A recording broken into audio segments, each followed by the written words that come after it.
Welcome to Industry Vancouver, conversations about the residential real estate industry with Andrew Hasman and Jeff Bennett.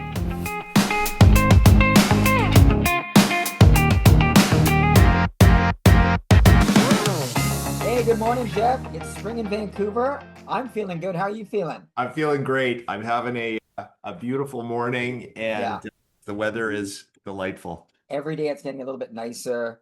And I love those late day sunsets now, 8 o'clock. It just feels so much better. And I think it Absolutely. also puts everyone in a better mood in every respect. We're just in that nice transition we've gone from winter into spring pretty quick. And it's a feel good time of year. It definitely is. You just mentioned to me, and I wanted to get it on record. You're going in the sun run this weekend. Yes, I am. My first time ever. 63 years old. Going to do my 10K, but that's not unusual for me. I'm pretty pumped about it, actually. For some reason, it's never bothered. But I entered in just a couple of weeks ago.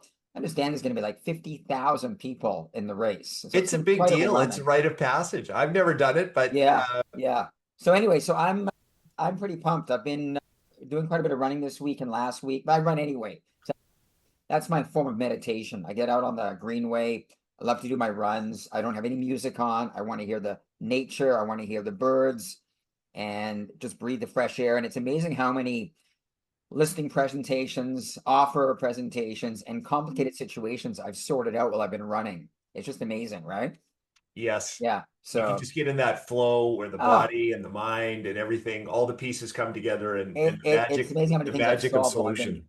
been world problems and all that, my personal problems solved while on a good run. But anyway, yeah, Sunday, I'm in it. I'm excited, and but yeah, it's for anyone for all our listeners, you and I haven't had a chat on our podcast for what? Is it 3 weeks or is it a month? It's a I good think few it's a weeks little between over us. a month. Yeah, yeah. And so we want everyone to know that we hadn't broken up. It was just a case Yeah, of that's right. we've been busy. And despite the market being wobbly and uncertain, and certain pockets are more active than others, yeah, as time gets on, you and I have been quite busy. We've had a hard time sort of connecting. But anyway, we thought this was an opportune time. The first quarter is now behind us. We're already 3 weeks into the second quarter. Yes. And I think there's a lot of information that we can share with everybody as to what's going on. The market seemed to get a little bit more confidence just coming into the middle to late March. People started to say, "Oh, you know what? I'm going to get off the fence now. Here's where we're going to go." With the first quarter behind us, I would say probably not a real hot market, certainly not a dead market, and more importantly, probably we're a market where broad averages not really telling the whole story. So it's Yeah, very selective out there. It's yeah, very practical. The market really is rewarding realism, pricing discipline, and product that solves an actual buyer problem. yeah. And I think that sellers now more coming to terms with what's happened to their property values over the last sort of 18 months, 2 years, because we've seen a bit of an acceleration to the downside since early last year, Yes. when prices started to change. And buyers now realizing that, yes, even though in many respects the market's still a bit out of favor, it really is an opportune time. So for anyone that's purchased in the last few months, we just had a client purchase a property in Dunbar at just an incredible price, recognized the value, Yes. and in my opinion, bought it at a price probably close to 30% below what he would have paid in the peak of the market in 2022. That's a big number. We're talking $1 million down Yeah. from 4.3 to 3.2. That's a pretty big drop. Yeah. And so all of a sudden now the buyers are seeing that the numbers are becoming a little bit more compelling. And why not make that leap now? What are you waiting for? When people say to me, "Oh, we're going to wait till the market picks up before we start to get back into the market," I'm thinking like that just to me that's so counterintuitive. What are people thinking? You know what? I think, Andrew, we do talk about this a lot, Yeah, and we'll get into it more later in yeah, when we're talking about trade up. But I think there's a real mindset where people get locked in on a price and they're not willing to sell until either they're above what they paid for it or back to where the value was at one time in a magical Yeah, moment at the peak. And my take on it has been if you're in a house and you need a place to live and the market value has gone down, that's just simply the value that it is today. yeah, yeah. If you're going to wait for it to go back up, why not sell, move into something that you like, and take the ride up in the place where you want to be? Yeah, yeah, because again, no one knows, and it's interesting.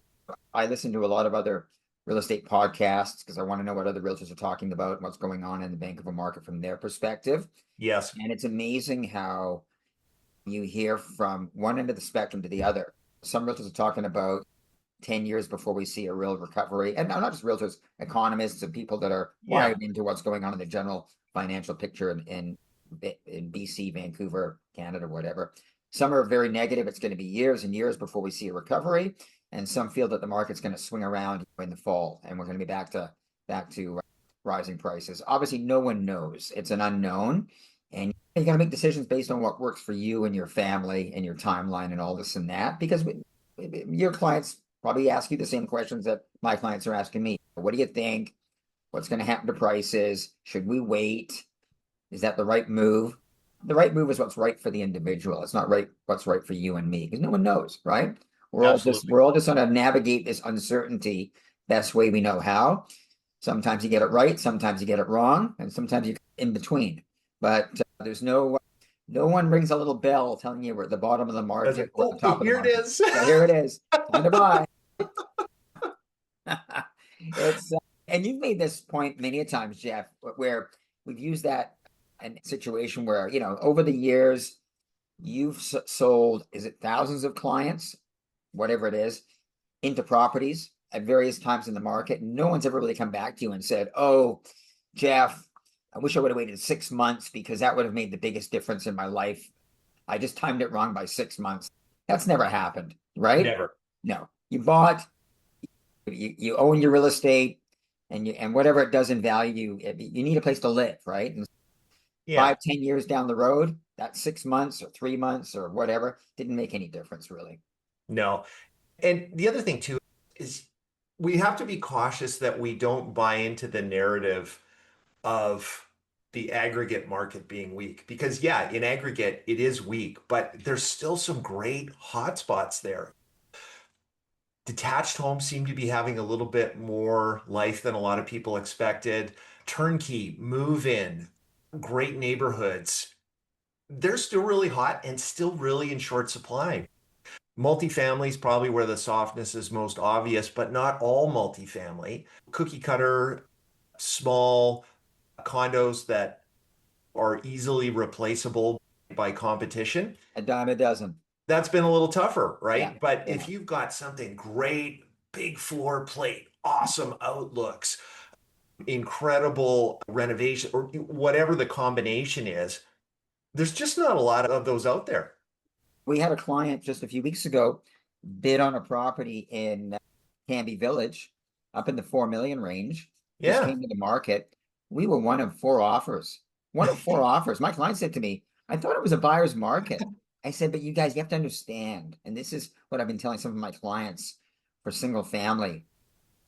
There's not a lot of homes coming to the market that are really move-in ready, that are nicely maintained and show beautifully. This was Yeah. one of those homes. And I know there's a lot of people looking for those homes because on the WhatsApp group that I belong to, where there's all about, I don't know, 100 realtors linked into that. I don't know if you're on that WhatsApp group or not, but realtors are all the time posting, hey, I've got clients looking for a 4-bedroom home, Canby Village, the budget's up to 4 million. If you get anything, let me know. Nothing's coming to the market. And that was so true. So this Yeah. one came on and we were one of four offers in the 4 million range. And I just said to them, that's because there's such little product of this sort of type of a home. It's you and about 8 other families that are looking for the same thing. So when something comes on the market, boom. But you're right. Like in your background, Jeff, I'm looking at all of downtown Vancouver, all that concrete And what's Yes. going on in that market is very different than what's going on close to you under all those beautiful All those beautiful trees. trees in Shaughnessy, whatever. That's a very different market than all the concrete behind. It's neighborhood specific. And you're right. The general theme is weak market. Toronto's out of favor. Vancouver's out of favor. There's pockets of activity. But when you dig down into Vancouver as a whole, there's certain pockets that are pretty active, right? And certain price ranges much more active than others. I know we've spoken about this many a times, but our listeners have to understand. They really want to know what's going on in the market. Give us a shout. We'll come in and we'll give you the picture as to what's going on in your 8-block or 10-block radius, because it's very different there than what's going on the North Shore, Richmond, whatever. It's just, yeah, it's very neighborhood and area specific. It's very personal, very local, and very one-to-one specific. So I totally agree with that. Great time for the standard disclaimer. Hey, you say it, Jeff. You say it way better than I do. We want to offer relevant, actionable information. That said, this isn't investment advice, and we're better realtors than accountants, lawyers, and financial advisors. Full disclosure, we are owners of Vancouver real estate. We like it when prices go up, and we make a fee when we help you. And if you're enjoying this, forward to a friend. Hey, couldn't have said it better, but I always prefer when you say it, because you're just so much smoother than I am, Jeff. Thank you. Thank you for taking that on. My pleasure. Yeah. I took a look at the sales Q1 this year and compared it to Q1 last year.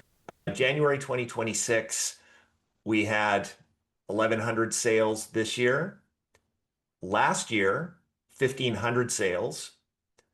And when I look at the Q1 total for 2026, just under 5,000, 4,787. And the Q1 2025 was actually 5,470. So this year, Q1 number of sales is actually down from where it was last year. And we're talking about the Greater Vancouver board, correct? Yeah, the Greater Vancouver board, yeah. Okay, which is UBC all the way out to Port Coquitlam, Maple Ridge, and Meadows, and then Ladner, Tawasin up to the North Shore Mountains. Yeah, exactly. Basically. Yeah, okay. And how does that compare to the 10-year average? Q1, the 10-year average, just under 7,000 sales. Okay. So Q1 2026, we're actually 30% below that. That seems to be a theme. Well, I think we're trending about 30% below 10-year averages in many respects. Yes. Is that correct? Still running well below normal spring velocity. Okay. But I think, and we've talked about this again before, is this the new normal? No one knows, but it might very well be, right? This might very well be the new normal for a while. I think so. I'm just going to pull up and check. One of the numbers that I always keep track of that's fun is the number of licensed real estate agents. I got to tell you something. I was on MLS this morning and I was going to bring that up, but for some reason I couldn't find it. I was curious to find out how many realtors had ditched their licenses and gone on to a different career. Because this is that kind of market where we see a real adjustment in the number of agents. So at the peak of the market, there was just over, I think there was 15,200, or not the peak of the market, the peak of membership was just, I think 15,300, something like that, licensed agents on the Greater Vancouver Realtors. Okay.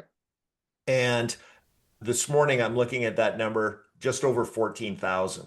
It doesn't change that much. Interesting. Yeah. 1,000. That's, I think about it this way. I actually think that's a pretty big number. Like in the course of a year, because the peak of realtors usually goes about 2 years past the peak of the market. Okay. To lose 6 or 7% of your membership in the course of 12 or 13 months, that actually feels pretty dramatic to me. Okay. If we go into a 5 or a 7-year downturn, then that's going to drop dramatically. We could lose 40% of the market. Isn't that interesting? Yeah. Because I got to think of the 15,000 agents or 14,700 or whatever you're talking about. I would say many of those are not active agents. They might sell 1 or 2 places a year for family. They're carrying a license out of convenience. Yes. Or they were active at one time. They still have it, but they're not really that active. That's my hunch. The number that I heard last year, Andrew, was half of the licenses didn't do a single transaction Oh, last there year. you go. Yeah. Yeah, And you yeah, know what? And they're managing brokers, they're yeah. other people that are licensed but are not participating in MLS resales. But still, there's a definite change afoot, and we'll see how that works. And you know what? To the point of the consumer, the better choices they've got by the people that have the skill set and the understanding of the market to stay in and be successful, it's actually better for everybody. Oh, absolutely. More competition, more Yeah, selection, and that's the consumer always wins in that case. for sure. Yeah, yeah. Because I think about it, anyone that's bought or sold a home, chances are they know, they could probably count 10 realtors they know, of which Yes, they know three quite well, and one's a close friend, that's right? right. Usually the The old joke for real estate.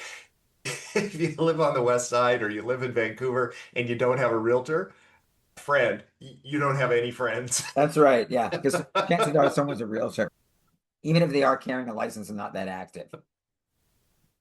That's so coincidental. I was gonna look that up this morning and I ran out of time. So thanks for bringing that up. Yes. When we look at the four different buckets in the Vancouver market, East, West, Detached, Vancouver East Detached, we had about 150 sales in Q1 this year versus 154 last year. So just down a very small amount.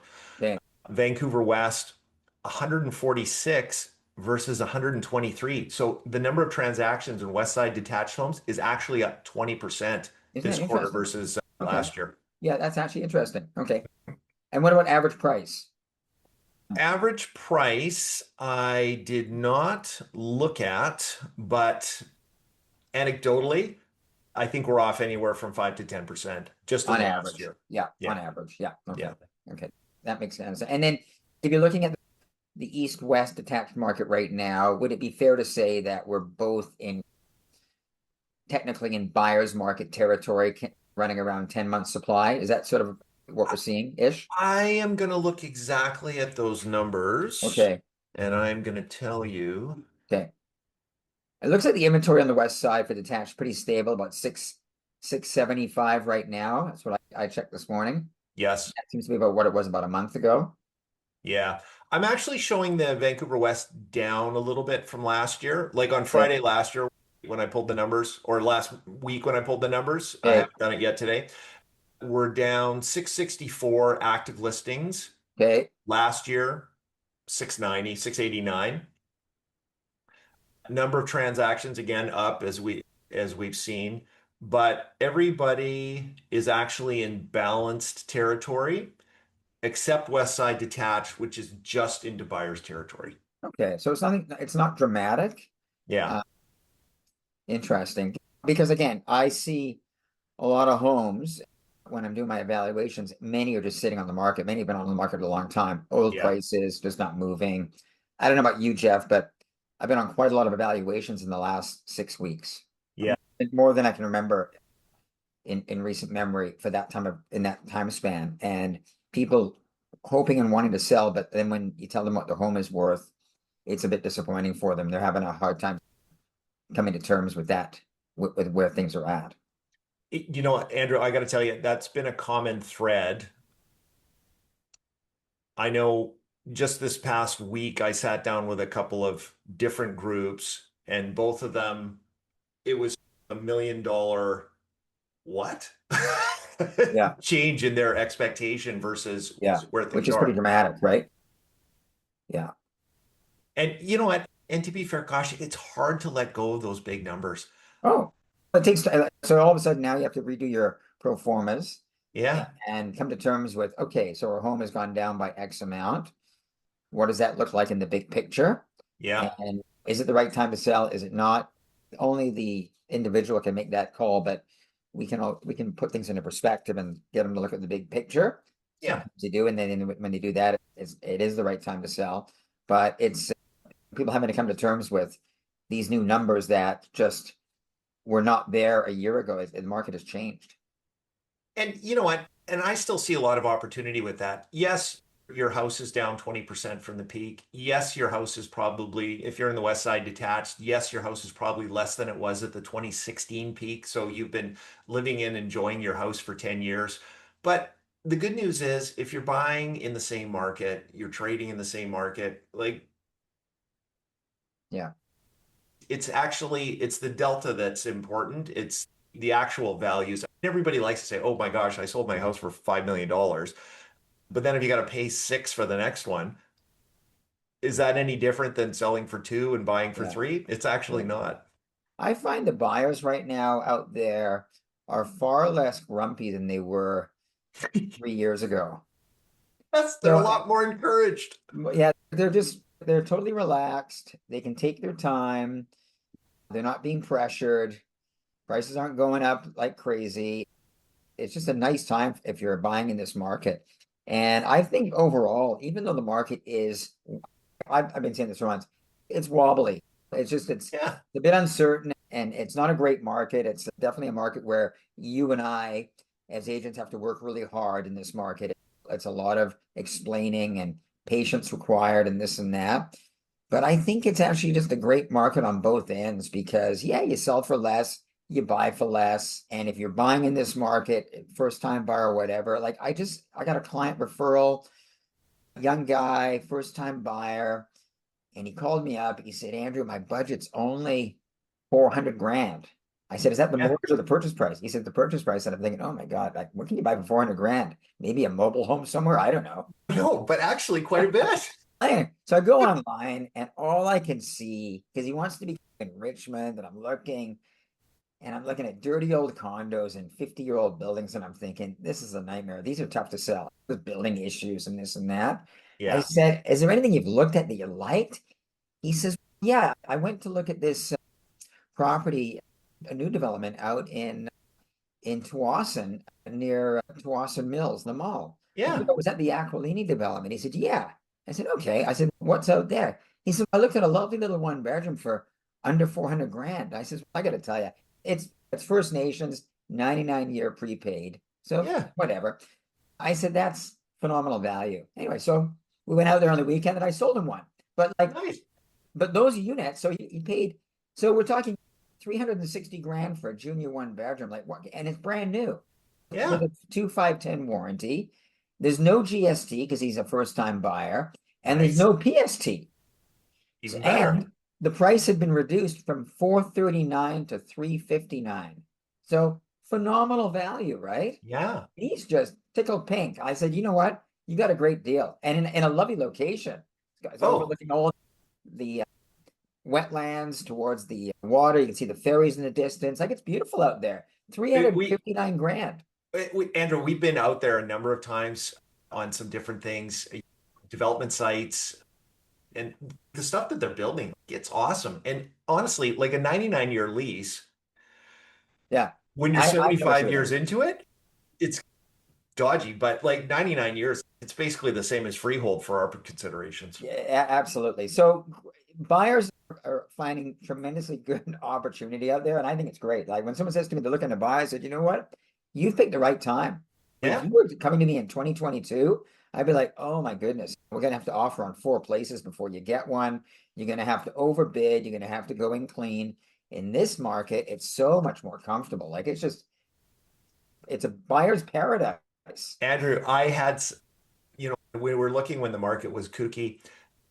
It was the sort of the standard patter of, you know what, I understand how disappointing this is. You didn't get it. Buying your first home is supposed to be a lot more fun than this. And I would describe a set of conditions or a process that you'd enjoy. Yeah. And I looked around the other day when I was in the middle of showing a young couple a place. And actually, we were back to those conditions. And I thought, gosh, you know what? This is actually fun. Like you can go look around and see what's cooking. And as a realtor, because you know what it was like when the market was going gangbusters, you think, oh my goodness, okay, I got to have the conversation with the buyer. If they want to have any hope of buying it, they're going to have to come in clean and give the seller everything they want. Yes. But now it's, this is great. We can offer, we're not going to be in competition, most likely. Yeah. We're going to be able to put a nice offer together that really represents our clients well. And hopefully gets them what they want. And it's so much more pleasant. Yeah, absolutely. I think the main takeaways for me, Andrew, the detached is still firmer than the overall mood would suggest. Yeah. The standout of our four buckets in Vancouver is the West Side detached is really Yeah. rolling along. Yeah. Attached is more selective, and the condos, if you've got something good that's livable, that's nice, it still goes really well. I called on a listing the other day and I asked the agent, I said, can we see this tonight at 7? And he said, you know what, I can't tonight at 7. And that was fine. I said, oh, we'll come and take a look tomorrow then. And that's okay. Then I called to confirm the appointment the next morning. The first person that looked at it last night actually Got it. bought it. But that really, for me, it underscores when something good comes on, it still gets immediate action, right? Yeah, no question. Buyers can get pretty savvy pretty quick. They can see value Yes, and they compare, and very quickly they can figure out what's a good deal and what's not. Yeah. definitely. Yeah. Okay.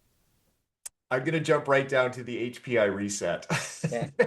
Area specific, not a broad composite. So Vancouver East, our composite benchmark right now is 1,160,000. So you know how the HPI works. It's not an average or a median. Yeah. What it is, it's a basket of attributes for a typical type of property. And then the the stats people, they say, oh, it's gone up this much, it's gone up that much. And that's where we land. Vancouver East, the composite benchmark, 1,160. A year ago, slightly higher, 1,222. 3 years ago, about 131. So the composite is actually showing it's a little bit higher. 5 years ago, March of 21, it's even up from there by 100,000. So So how much have we dropped from the peak then? From that peak, do you think? based on these numbers, we haven't really dropped that much at all. But I know from being on the ground and doing evaluations and selling properties that where we were in the spring of 22 at that absolute peak, Peak. Yeah. where we are now, we're probably 10% light on the more desirable properties, and anything that has any questionable attributes or problems, specific or aggregate, is probably off as much as 20%. So 10 to 20%, depending on what it is. Yeah. Yeah. What are we seeing in the duplex market? Because years ago, if you looked at the duplex inventory, it was a lot different than what it is today. Because now single families are getting torn down, duplexes are being built. I did some quick numbers, and I found on the west side, as of today, there's 104 duplexes for sale. These are 2 years to brand new, so pretty Yeah. well new duplexes. 104 duplexes, and there's over 200 duplexes on the east side. Yes. Uh, I did some quick numbers on the sales. It looks like we're in buyer's market territory on those. There's a lot of inventory of duplexes. Yep. And then I looked at the ones that had sold, wasn't that many, but some had to have price reductions to get them sold. Quite a few price reductions on the new products sitting on the market right now. So that market looks like there's definite opportunity for buyers to negotiate with these developers that have been building like crazy. I think there is. And I don't think those numbers really tell the story on the ground when you're looking at something like that and somebody's saying, oh, I'm in a half duplex. I'm looking around in Dunbar. Everything's brand new. I got all the bedrooms I want. I don't have to fix anything. I've got a great Yeah. garage. I've got a beautiful street versus that same $2 million price tag on a detached house in Main Street or Fraser. I think a lot of people are saying, gosh, I can have brand new for Yeah. the same price No headaches. in a neighborhood that's maybe closer to my parents, Yeah. my friends that bought 10 or 15 years ago. Yeah. I think I think it's very attractive, but I think people are still having a tough time getting their head around the fact that, oh my gosh, you know what?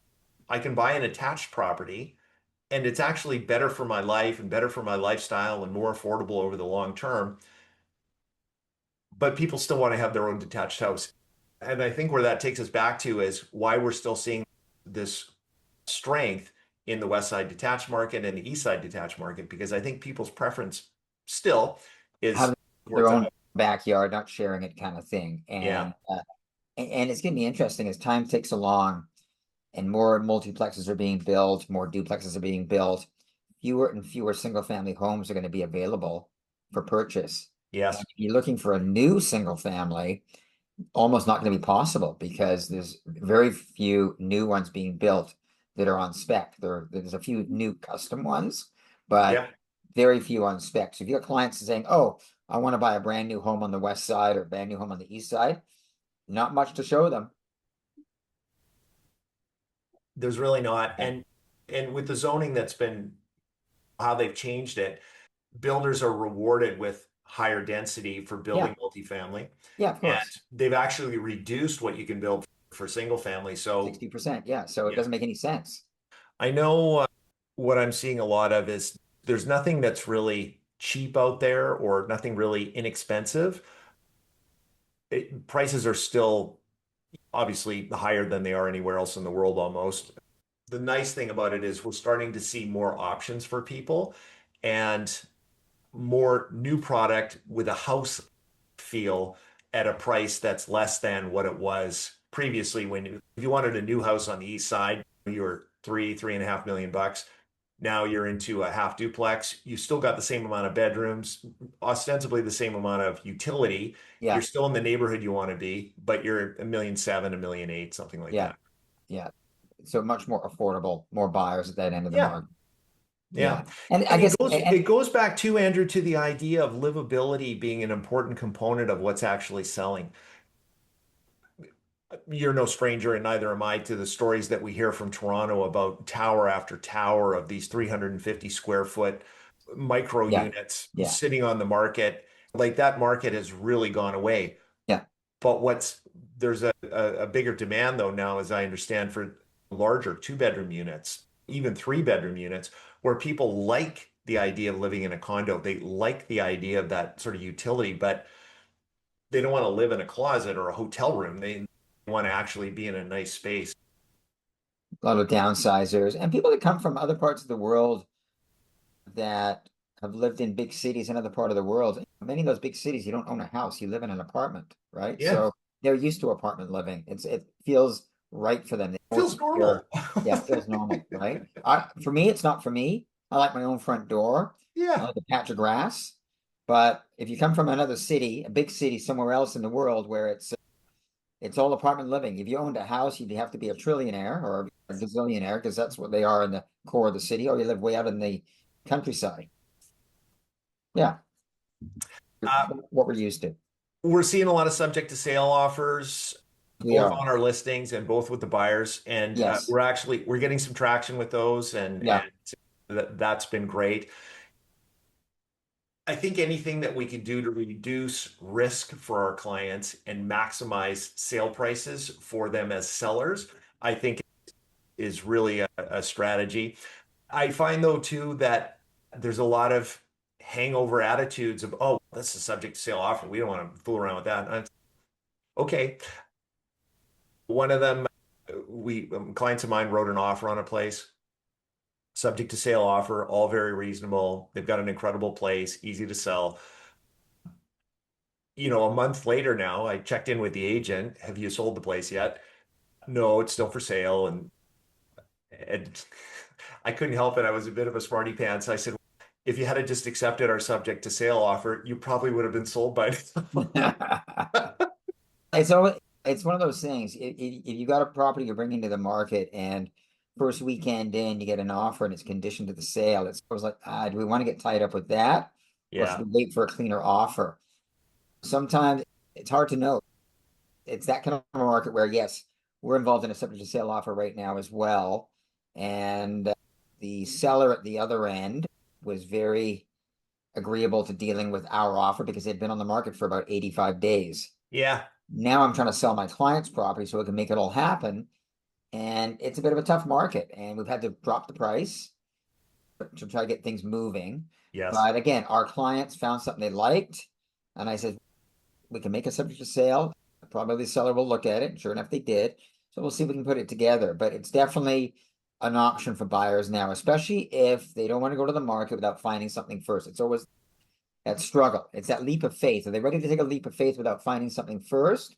Or do they really want to find something first but can't afford to own two properties? So it's that dilemma, right? So luckily in this market, you can go subject to the sale. 3 years ago, you'd be shown the front door, goodbye, That's and right. interested, Thanks for right? coming out, Yeah, Jeff. Good to things are see you coming up. again. Yeah, don't waste our time. So again, it all circles back to if you're a buyer in this market, it's really the conditions really favor you, and it's a great time to be out there shopping.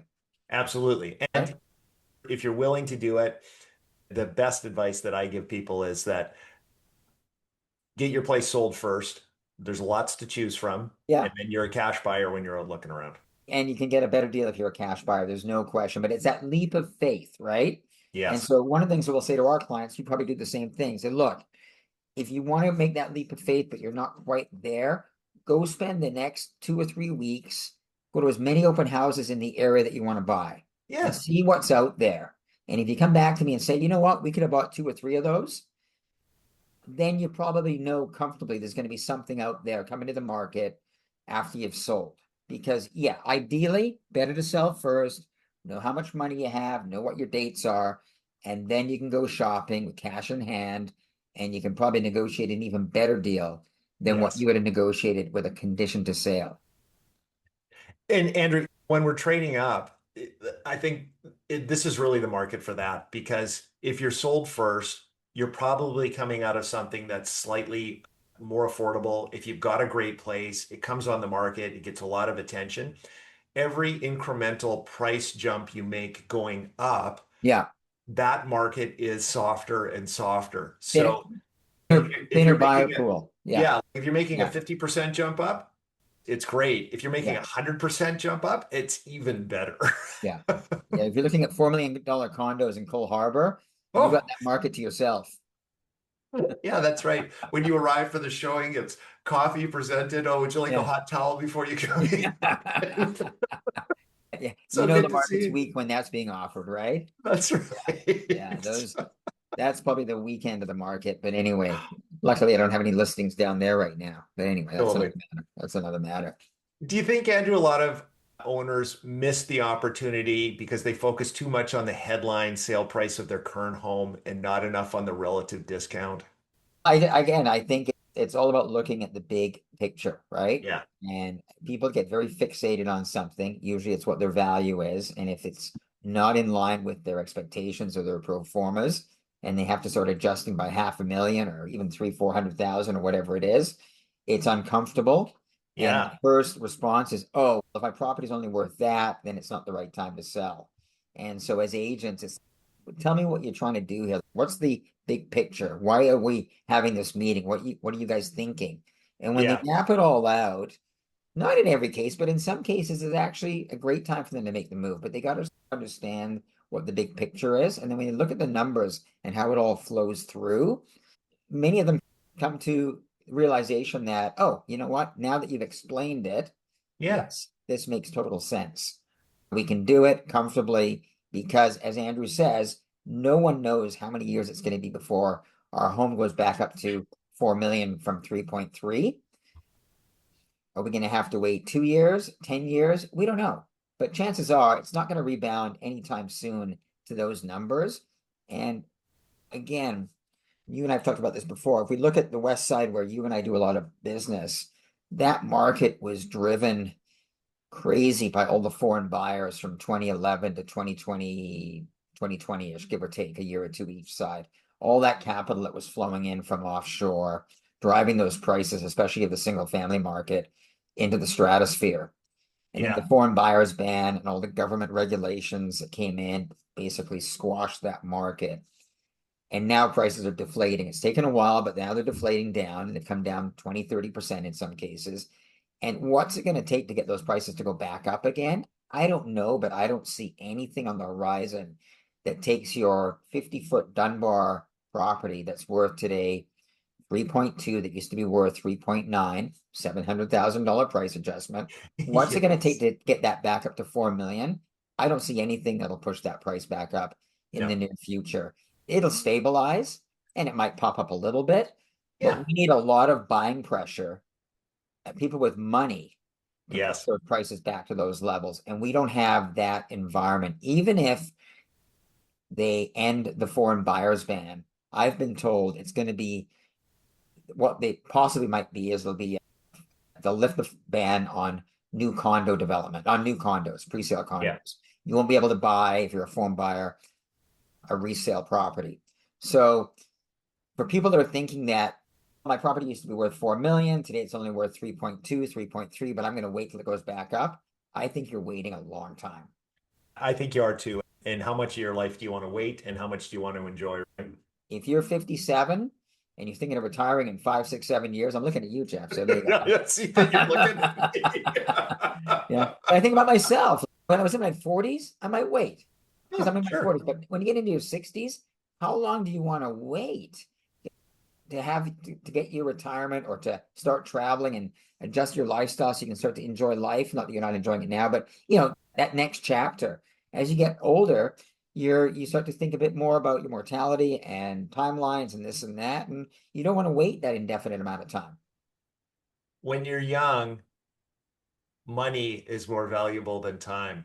Yeah. And when you're, let's just say, not young, time almost, they completely reverse. So Yeah. I always think sellers are hanging on to their old expectations, not just about east or west, not just about detached versus attached. The real divide right now we're seeing in the market is adapting sellers versus anchored sellers. Yeah.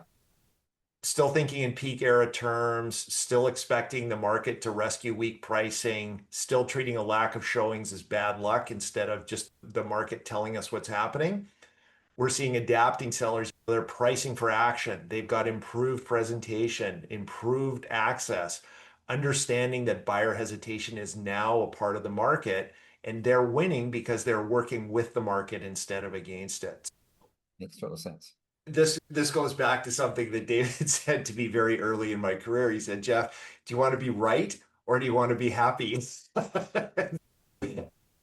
I can believe whatever I want to about the sale of my house, but if I don't actually want to live in my house anymore and I want to live somewhere else, I'm going to choose happiness these days. Yeah. Can't put a value on that, right? Yeah, for sure. One of the bigger issues too that we're seeing is the idea of that livable versus saleable design. Places that are too small, places that don't have enough bedrooms, places that just don't have the utility to actually live in. Those are the ones that are just being crushed by the market right now. Yeah. Anything that's got great accommodation, real storage, space for work from home, kitchens that function, family layouts that solve daily family life, those ones are still going very quickly. Yeah. Yeah. Nice outdoor spaces, proper sized balconies. And it goes back to these very tiny units. I don't know if they built that many in Vancouver, these micro units. They really haven't. There was a lot of conversation about it. I know in Surrey Center, there was a time when they were saying, "Oh, we're going to build these units, Yeah. 280 square feet, 6 bedrooms, like this kind of thing." But I don't know if those projects ever got off the ground or if they Well, ever. and I think when the investor market got squashed, that kind of Yes. ended that because I think that was very targeted to investors buying these small units, renting them out to university students or whatever. And that market has been Andrew, basically, you know what? I think they weren't actually even designed and built for any kind of living in. They were designed and built as a saleable commodity. yeah, So it price wasn't point. even, there was no thought to the utility of it. It's just, Yeah, I'm going to buy 300 square feet for 300,000 and I'm going to sell it for 6. Oh, that's yeah. great. Let's just go ahead and do it. Who's going to And live in then it? Who cares? who cares? And you'd have developers or investors lining up at the pre-sales, Yeah. buying 3 or 4 of these units. But anyway, And that's what we're seeing. A lot of the developers in town here, they're hitting the brakes on projects that aren't out of the ground yet. I was interested to see an article in the Vancouver Sun. A client of mine forwarded it to me, and they were talking about bulk sales on some of these condos. That I don't know if you recall, we actually spoke about that, and we marketed one for a smaller developer in town yeah, last year, yeah, where they had 8 or 9 units left, and they said, "Okay, let's put it out there and see if we get any takers." We're starting to see a lot more of that okay, happening. I saw one of the local multifamily experts. They set up shop to say, "Hey, if you need to move, a number of units or sell out the end of a tower, development. Yeah, they position themselves to do that. We're There- available for that work as well. Oh yeah, absolutely. I think you were going to actually mention this one. There was those towers out in New Westminster down on the Yes. quay. Yes. Boza built them, and we've had a client sort of circling a unit in there since the fall. And I checked in because he asked me to keep checking in. I checked in a few weeks ago, 43rd floor unit, gorgeous unit. The value was tremendous. Yeah. Still for sale, sitting there. The buildings are beautiful, the amenities and everything. And the sales office told me that the developer is now going to rent these units out. They're going to be putting a rental program to the unsold units. So Wow. that's interesting. So my client, when I told him that, he said, Andrew, that's going to end us, and we don't want to be in a building where there's going to be a whole bunch of renters and tenants. But Oh, yeah, they're going to rent instead of dropping their prices. They've dropped the prices on some, but not enough for my client. But anyway, they're now looking at renting these units out. Gorgeous buildings, two big towers out there, and but yeah, interesting. Eh? So off to the developers take note. yeah, interesting though, because the rental market right now is so soft. Rent Yeah. values have dropped quite dramatically. The places are not generating the revenue, the rental income that they were generating. Not again, we haven't talked much about the rental market, but that's the other side of this as well, that the rental market is so weak as well. And there's been so many purpose-built rentals that we haven't seen in 40 or 50 years in Vancouver. Yes. All of a sudden, Yeah. they're like every time you turn around, there's 6-story. on a busy street. Yeah. Now renting. I think to myself, where are all these tenants going to come from? We've stopped immigration. Where are all these people going to come that are going to rent? Anyway, so it's interesting, right? Yes, we'll see. I think there's some changes afoot on many fronts. Okay. What we've seen in not just in the real estate market, but in the general economy and the uncertainty and this and that, it causes we have to pivot. Businesses have to pivot. Government has to pivot Yeah. to account for changing in conditions economically, financially, whatever. It's just interesting times. Again, we haven't talked about it, but we had this war that came about on February 28th in far away from Vancouver, but it's affecting everybody with inflation and oil prices and gas prices and this and that. And just general uncertainty. That general uncertainty, the chaos of what's going on in the world causes everyone to freeze and back off. The stock market tanked. Hope you didn't sell your stocks because now it's back up at a record again. The stock market's become very headline driven. Yes. Everything just moves so quickly in this day and age. People are just like, their heads are spinning from news headlines and what's going on, that it's fascinating times. It really is. Of course, and real estate doesn't usually shift like the stock market, but it's causing people to really just trying to make decisions when there's so much going on and so much uncertainty and back and forth and up and down. But Andrew, what's the takeaway that we can make from what we see in the stock market? How can we apply that to the local Vancouver market? What I'm hearing is the stock market's whipping back and forth all over the place, depending on whatever the headline is. Yeah. And it's not really indicative of value or utility in the marketplace. So the lesson for me in that is, okay, so there's a lot of headlines that are throwing people's attitudes about real estate. Oh, it's great today, it's awful tomorrow, it's this, it's that. Here's the so maybe the way to take it is a little bit more measured and just say, I'm an end user, I'm not an investor. Maybe that market is going to be quiet for a little bit, but what do I need in a home? How can I take advantage of that? And how can I improve my situation in my home where I'm living, given the current market conditions? And once again, maybe that's a trade up. Maybe that's a first time buyer. Maybe that's just shedding some excess real estate that you're holding. And yes, it may be that it's not a peak price. Yes, if you were sitting in a potential land assembly, it's not going to be that high anymore. But you can still take that and put it someplace where there is value that you're seeing and identifying and get on it and carry on with your life. If real estate has fallen out of favor for a few years as an investment, so be it. We can adapt, we can do, and go where the opportunities lie. Yeah, and again, it's a long-term kind of deal is real estate. It's not like buying Microsoft stock or Nvidia or whatever. It goes up and down. 20% a year, mostly up. It's your home. It's a place to live. It's not an investment. You need a roof over your head, right? Yes. And you got a family with kids, or you're starting a family, or you're coming together with a partner first time. You need a place to live. You want to start a life. And when you think about Vancouver and all it has to offer, whether Oh, you're in Horseshoe Bay, UBC, Burnaby, Coquitlam, Tawasin, White Rock, we live in an amazing corner of the world. We really do. yes. And if you think about it, yeah, market's been out of favor for a few years. It's been a little bit everything with what's going on, tumultuous, uncertainty, up, down, sideways, this and that, your head's spinning.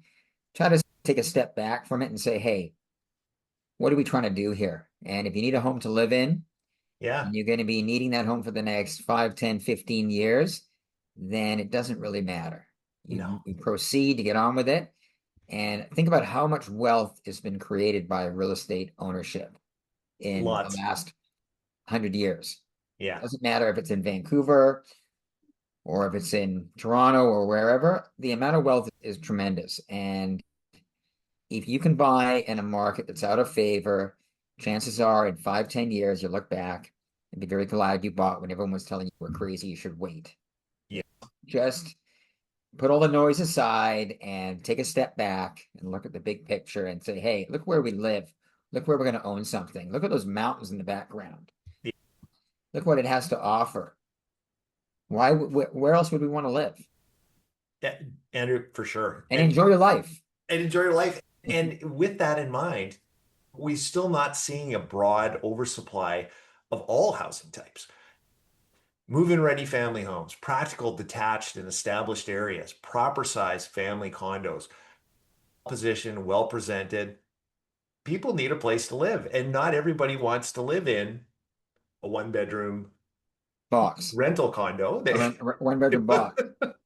And the other thing that we've talked about before is that Vancouver, it's very unique in many respects.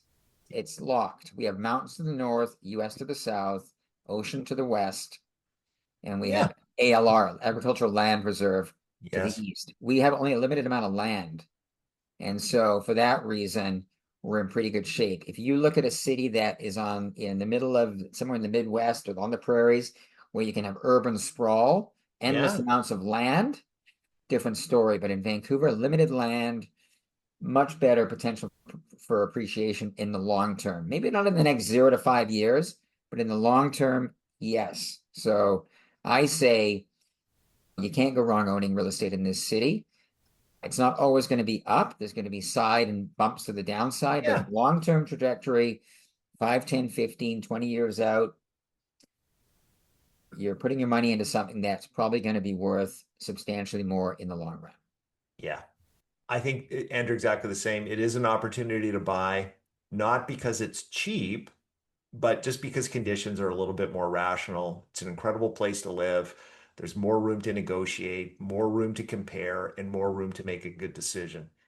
If you're trading up, it's probably a better time to do that than you think, particularly if you sell first, and especially if the next property has adjusted price more than yours has. For sellers, you can still do well, only though if the property is presented, positioned, and priced for this market. The successful sellers are the ones that are adapting. The unsuccessful ones are hanging on to some stale expectations. So for developers and landowners, pre-sale market is still sending a very clear message.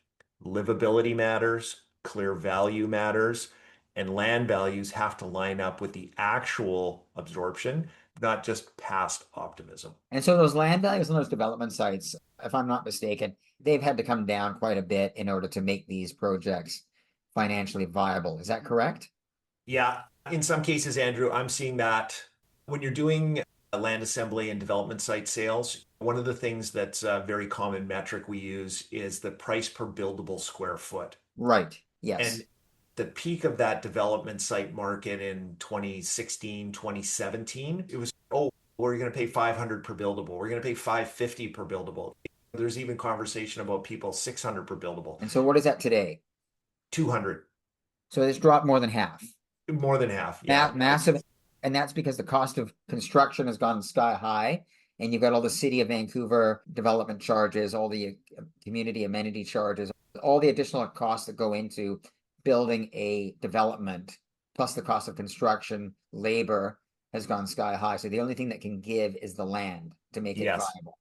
And because when you're doing it on a price per buildable square foot, a value change on your end product has a much more dramatic effect, Magnifying effect. Yeah. magnifying Yeah. effect on what you sell for land. So what Yeah. that means is what was the common occurrence in 2015, 2016, and 2017.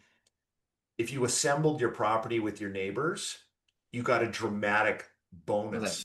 Yeah. But Yeah. now the opposite is true, where if you're trying to sell as an assembly, Doesn't make it's a much more required discount. And a lot of times what we're seeing is people are actually better off selling as a single family. as a single family house and just riding it out that way. Isn't that interesting? Now, Yeah. those numbers that you gave me were for if you're going to build like a strata development, correct? The A 500, strata development, yeah. So what's the price of paying for a rental, like a rental development? Do we know? It's probably off by that much as well. I think it's considerably less, right? Is it between 1 to 200 per buildable foot? Yes. Yeah, I think it's so. These numbers are off in some cases dramatically. less. So when Yeah. someone says to me, Andrew, I've got a property, it's in an area of the city where it's going to go 6-story, 8-story, 10-story, whatever. Yes. In many respects, it may not be worth any more today than it could be worth less than if you were selling it as a single family, just because of what's happened to that. Yeah. You can certainly pro forma it to Yeah. show that it'll be worth more. But Yeah. in a lot of instances, particularly if you've got a nice house, and this was always the lamentation of many of our clients is, oh my gosh, Jeff, you know what? We love this house. We've been here for 30 years. We've put all this money into it. We've made it really fancy Yeah. and we really love it. And it's a great house. Yeah.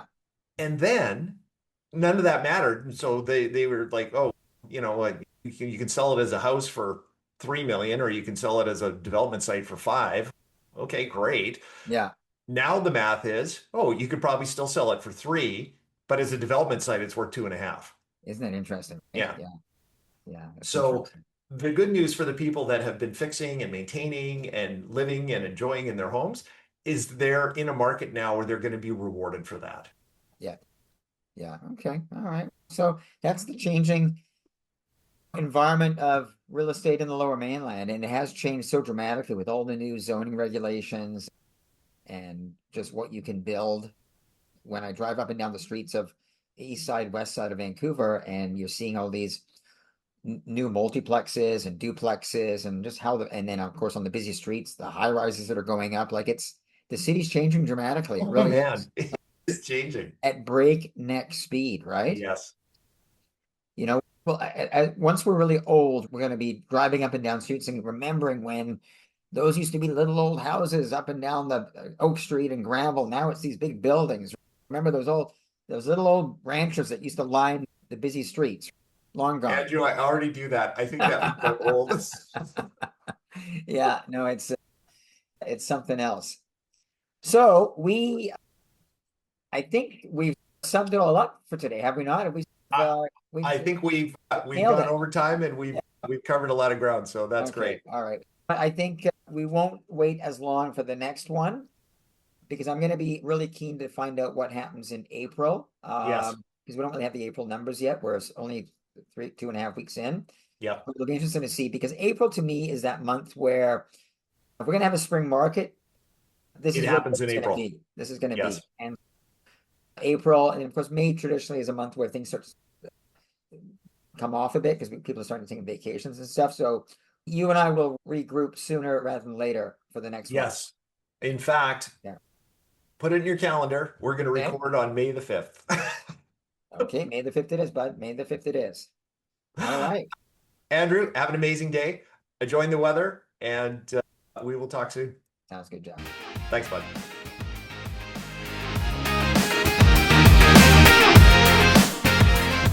Thanks for tuning in today. We appreciate your time and your attention. If we can be of further help or information, we look forward to hearing from you. We respectfully acknowledge that we live, work, and play on the traditional territories of the Coast Salish people. including the Musqueam, Squamish, and Tsleil-Waututh nations.